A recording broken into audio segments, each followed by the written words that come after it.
Bon après-midi chez vous, mesdames, messieurs. Bienvenue à ces bulletins d'information. La Commission électorale nationale indépendante continue de divulguer le résultat de la présidentielle du 20 et 21 décembre dernier. Le lundi 25 décembre, la centrale électorale a publié les résultats des 60 circonscriptions électorales situées dans plusieurs provinces de la RDC. Bien que partiels, ces résultats placent largement en tête avec plus de 80% le chef de l'État sortant, Félix Tshisekedi. Suivez.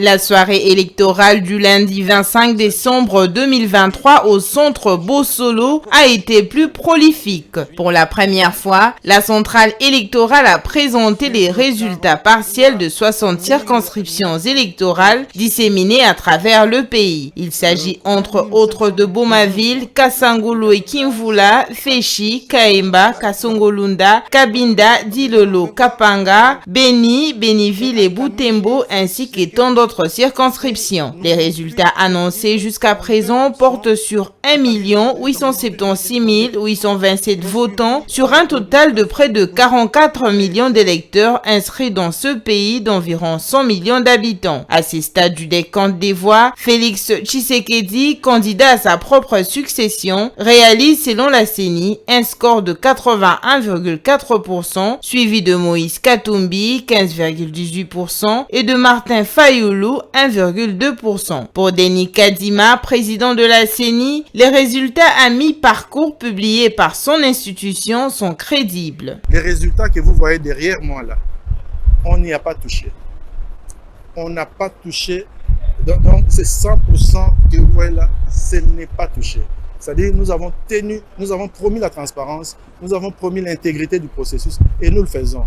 Ce qui arrive au niveau du terrain, c'est très déplorable, mais c'est quelque chose que nous devons tous condamner. Nous devons travailler contre ce genre de pratiques, sinon les gens ne croiront plus aux élections. La centrale électorale continue la publication partielle des résultats, bien que dans certains coins du pays, le vote se poursuit. Denis Kadima explique cela par le fait que tout Congolais a droit d'opérer son choix sur les décideurs. Les cas de vote tardif, c'est simplement parce que nous tenons à ce que chaque Congolais participe. Parce que c'est en fait, vous l'avez dit, c'est le processus des Congolais, ce n'est pas le processus de la CENI. Alors la CENI ne peut pas juste décider d'arrêter et toutes ces personnes seront frustrées. Et ces personnes ont un choix à opérer et nous devons leur donner cette occasion. C'est ça le rôle fondamental de la CENI. La CENI n'a pas encore communiqué sur le taux de participation au scrutin combiné du 20 décembre. Elle continue de publier progressivement depuis le vendredi 22 décembre dernier les résultats partiels de l'élection présidentielle, organisée en même temps que les législatives nationales et provinciales, ainsi que pour les conseillers municipaux. Pour toutes ces dernières élections, les résultats seront publiés plus tard. 1900.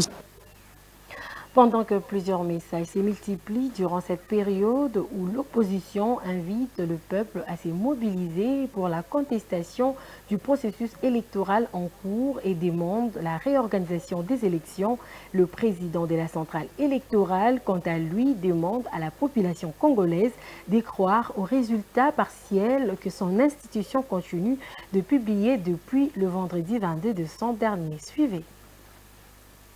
Denis Kadima, président de la centrale électorale, a demandé à la population congolaise de croire aux résultats partiels que la CENI continue de publier depuis le vendredi 20 décembre dernier. Depuis la publication de ces résultats partiels, les premières tendances des circonscriptions électorales déjà publiées placent le président sortant largement en tête de la course à sa propre succession. De son côté, l'opposition crie déjà à la fraude électorale. Un groupe d'opposants demande même l'annulation des scrutins combinés du 20 décembre et la réorganisation des élections générales. Pour faire entendre leur voix, cette frange d'opposition appelle la population à marcher pour rejeter ces résultats. Face à cette situation, le président de la centrale électorale, Denis Kadima, lance un appel au calme et demande à la population de ne pas céder aux manipulations de nature à discréditer cette institution d'appui à la démocratie. Non, le message est le même. D'abord, le message commence par les remerciements. La population a montré son attachement à la démocratie. Je l'ai dit le jour que nous publions les résultats, les tout premiers résultats de la diaspora. Et la population a montré qu'elle tient à la démocratie. Elle ne veut pas que les gens prennent le pouvoir par la force. Et l'engouement qu'elle a démontré montre vraiment ce que je viens de dire là. Et à cette population, je vais lui dire de continuer à faire confiance en la CENI parce que s'ils suivent le processus depuis le début, ils vont voir que la CENI est animée de bonne foi et que la CENI n'épargne aucun effort pour faire sa part. Et nous les encourageons à continuer à croire à la démocratie et à soutenir la démocratie. Rappelons que le cardinal Fridolin Ambongo, archevêque de Kinshasa, a aussi exhorté la population à la prudence et à la retenue en attendant les rapports des différentes missions d'observation, notamment celui de la SENCO et de l'ECC, pour évaluer, selon lui, l'impact sur la crédibilité des élections. Processus électoral en République démocratique du Congo, de réaction ne cesse de tomber. Francis Mouladia, président du mouvement de patriotes pour la démocratie, MPD en sigle, le juge chaotique en violation de certaines dispositions de la loi électorale. Ces cadres de la MOUCA soutient la marche de ce mercredi 27 pour obtenir la réorganisation des élections générales en RDC dans de bonnes conditions. Suivez son propos. Nous étions en réunion de crise en rapport avec les opérations électorales qui venaient de se dérouler pendant les 3 derniers jours ici. Alors, nous sortons d'une conclusion claire et qui fait partie d'ailleurs de l'opinion nationale et de notre peuple, et que les irrégularités ont été telles que nous ne pouvons pas, même si nous sommes en tête dans toutes les provinces, même là où nous ne croyons pas.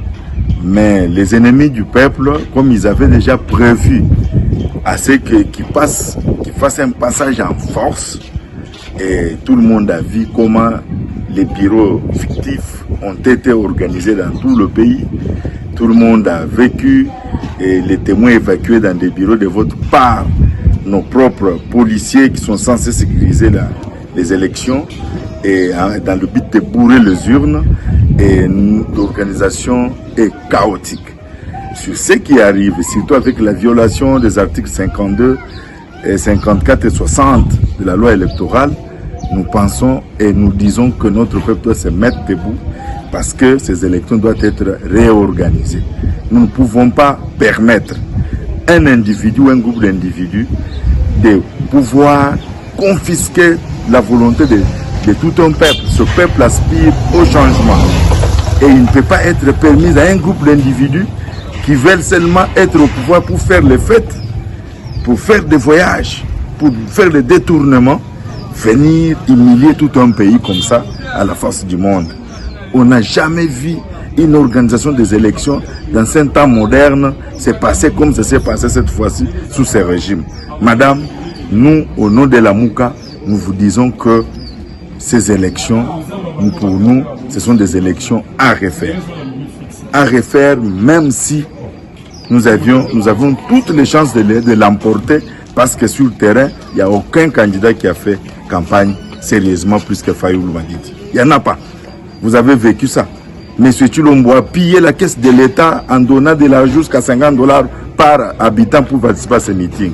Ce n'est pas un monsieur comme ça qui peut gagner les élections. C'est la fin de ces bulletins d'information. Merci de l'avoir suivi. Restez connectés sur Mandiko Télévision.